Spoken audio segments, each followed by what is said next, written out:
chapter 55, verses 1 through 3, 6 through 9. Ho, everyone who thirsts, come to the waters. And you that have no money, come, buy and eat. Come, buy wine and milk without money and without price. Why do you spend your money for that which is not bread, and your labor for that which does not satisfy? Listen carefully to me, and eat what is good, and delight yourselves in rich food. Incline your ear and come to me. Listen so that you may live. I will make with you an everlasting covenant, my steadfast, sure love for David. Seek the Lord while he may be found. Call upon him while he is near. Let the wicked forsake their way, and the unrighteous their thoughts. Let them return to the Lord, that he may have mercy on them, and to our God, for he will abundantly pardon. For my thoughts are not your thoughts, nor are your ways my ways, said the Lord. For as the heavens are higher than the earth, so are my ways higher than your ways, and my thoughts than your thoughts. This is the word of God for the people of God. Thanks be to God. Today's scripture asks the question, why do you spend your money for that which is not bread, and your labor for that which does not satisfy? Modern nutrition has come up with the idea of empty calories. By empty calories, they don't mean that there are no calories, but they mean they are calories that do not nourish the body. This is sometimes known as junk food.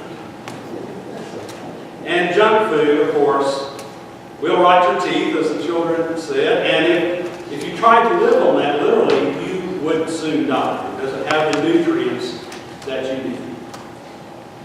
So if we wanted to modernize and put in a little more colloquial language, we might say today's scripture is asking the question, why are you eating so much spiritual junk food? Because we do feed our souls on empty calories. There is a lot of things that we feed to our souls that is junk food. One of those things is sex. Now don't get me wrong, God doesn't have anything against sex. He invented it. And when sex is in the context of a committed and loving relationship, it is a very spiritual thing. But when it's stripped of commitment, when it's stripped of love, and it's just about personal passing pleasure, it doesn't nourish the soul. And even rots the soul. When I see people who are trying to find happiness in their life, find peace in their life through sex, when I look at them, I don't see people who seem evil. I see people who look sad. People who don't look evil, but look foolish. Sex for the sake of sex is spiritual junk.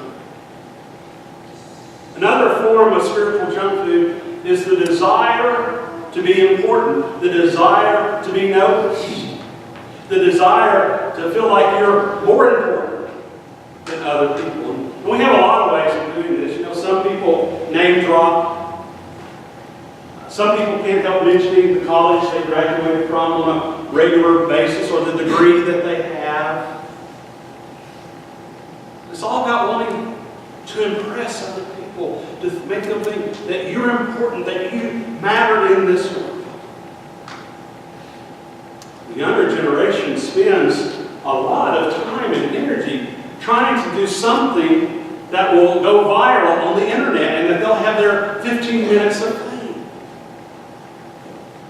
But if you Google people who died trying to go on the internet with a video, it's a long list. Now, I'm not being critical of the younger generation. I've always hated the preachers who get up and talk about the young kids today. The only difference between them and my generation is they have the internet and we didn't. If we had had the internet, we would have been doing the exact same thing, because technology changes, but human nature does not. So we try to impress people. Now, closely related, with a lot of overlap, is money. The pursuit of money as spiritual junk food. And lots of times the reason we want money is in order to impress other people. This week, I just kind of watched some commercials on TV, and for some reason it was the car ads that stuck out. Did you know that if you drive a Lincoln, you can be as cool and as mysterious and as cool and as handsome as Matthew McConaughey? If you drive a Volvo, you will be different than everybody else. You'll be a leader. People will follow you. And you will be modeled handsome. Or you drive a Chevy Silverado. You'll impress people. They'll know that you are a real American. And really good looking to boot. So we buy big houses that are far bigger than we need. But a small house doesn't impress people. But if we are trying to find happiness through money and possessions and impressing other people, that is spiritual junk food. We will not be satisfied for long. And our soul will not be.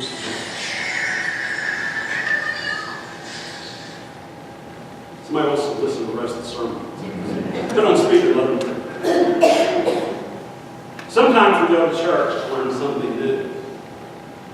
But most of the time, the purpose of coming to church is to be reminded of what we already know. And we humans have to be reminded of what we already know all the time. Part of it is because we humans have short attention spans. I wish I could tell my daughter it's her job to take out the trash and never speak of it again. But that's not how life works. And we especially need to be reminded of what is nutritional soul food. Because we live in a society that is working as hard as it can to make us forget what we know. See, the people who sell things do not want contented, satisfied people who aren't trying to impress others. I mean, they can still sell some things, but not as much. People who are happy within themselves and people who aren't worried about impressing other people. The people who aren't trying to fill up some hole in their soul with possessions. They just won't buy as much stuff.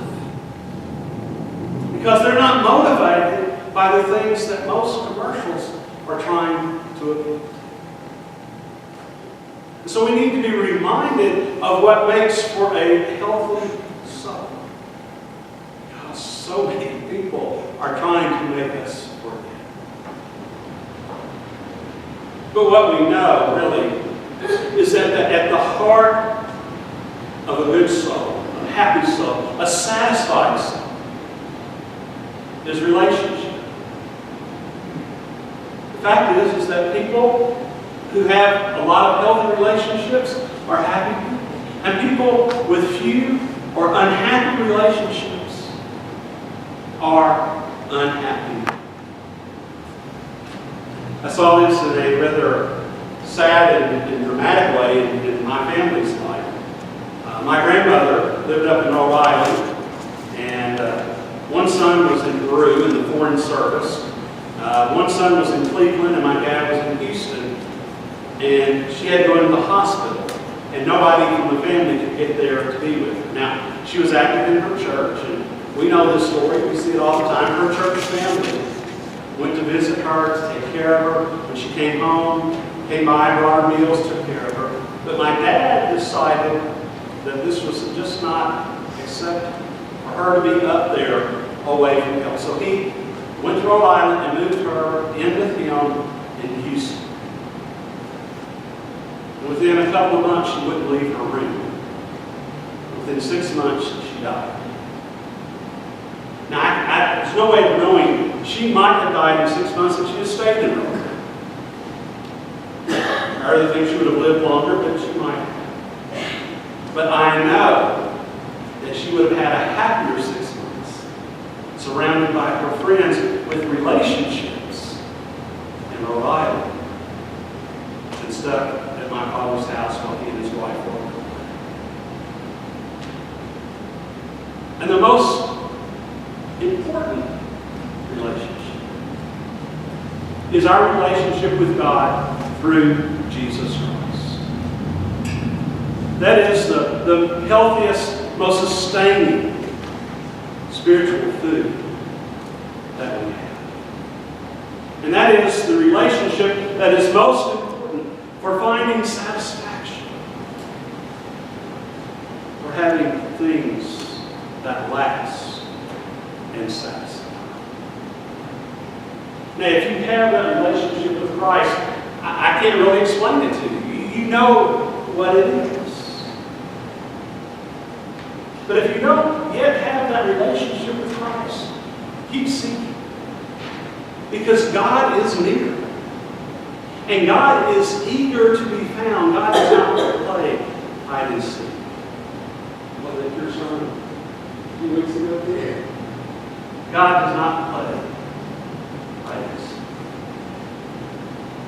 I want to end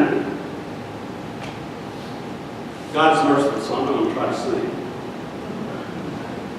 But I'm going to read the lyrics from a song. It's the song that our choir from the prison sang last week. And when they sang the song, I heard it on the radio and I liked it, but I hadn't paid close enough attention. And I'm embarrassed to say I didn't really realize that it was a Christian song until they sang it. I could understand the words a little clearer than on the radio. But I'm not going to do the chorus every time, but I just want to read the lyrics of that song.